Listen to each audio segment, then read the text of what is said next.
Today's adventure begins on the historic Zane's Ranch covered bridge which crosses the Elk River. And that's because only several miles upstream from here once existed the bustling lumber town of Falk. The town thrived for more than 50 years beginning in the 1880s. Today, it is a historical site in the Headwaters Forest Reserve. And that's where we're going right now, here on Humboldt Outdoors.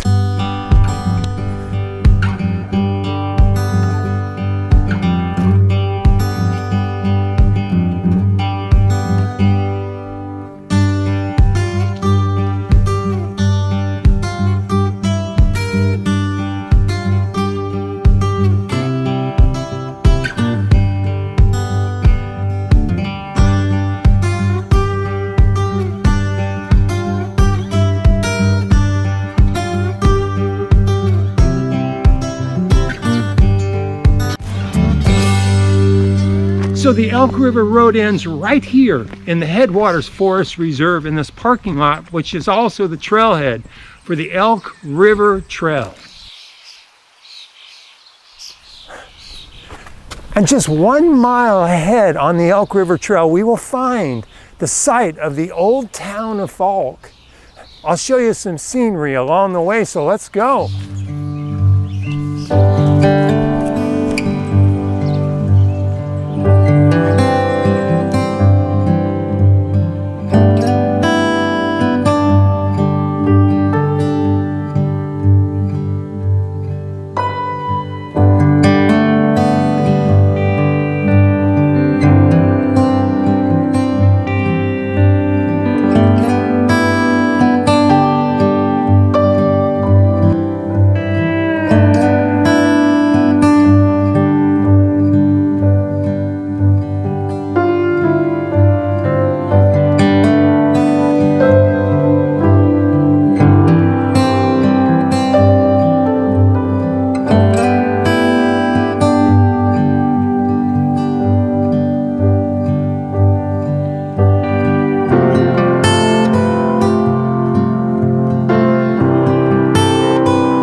Well, this is it. The old town site of Falk. As you can see, it's pretty well overgrown. But you know, it wasn't always this way. Before the town of Falk even existed, this had been an old growth redwood forest for miles around for thousands of years, millions of years. And then about 150 years ago, the newcomers to this land started cutting down these 2,000-year-old redwood trees.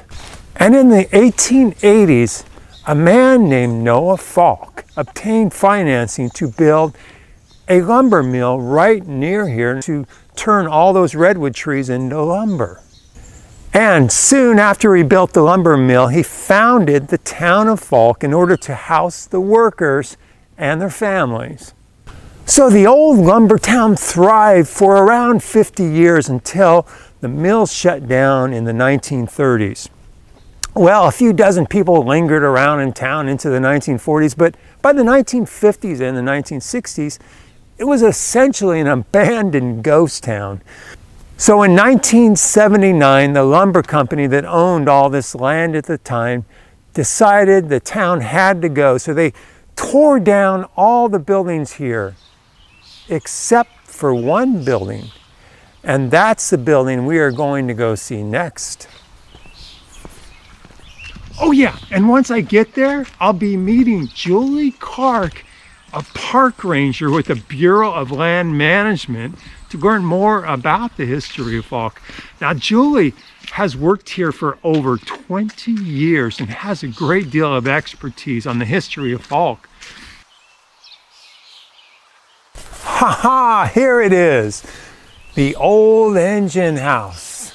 Over 100 years ago, this engine house stored the locomotives that hauled logs to the lumber mill at Falk. The engine house also sheltered the mechanics so they could work on the locomotives when it was rainy or cold outside.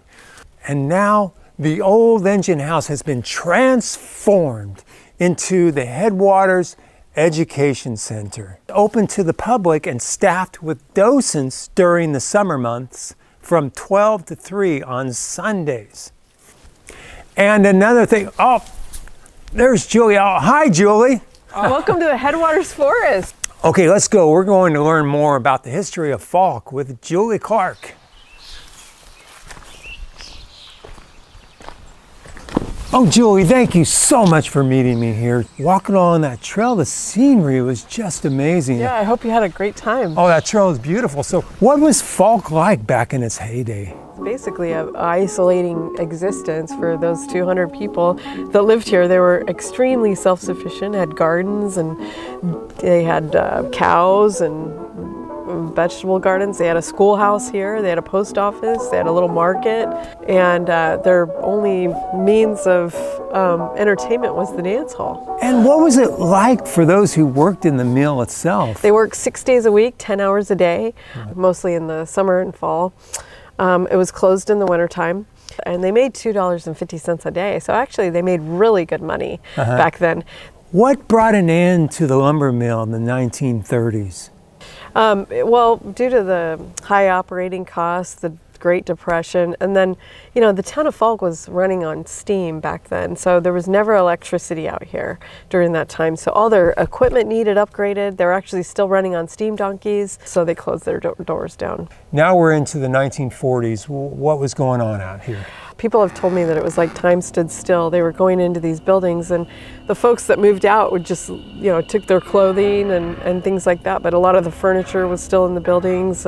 So it was like a time traveling experience for many people in the 1940s.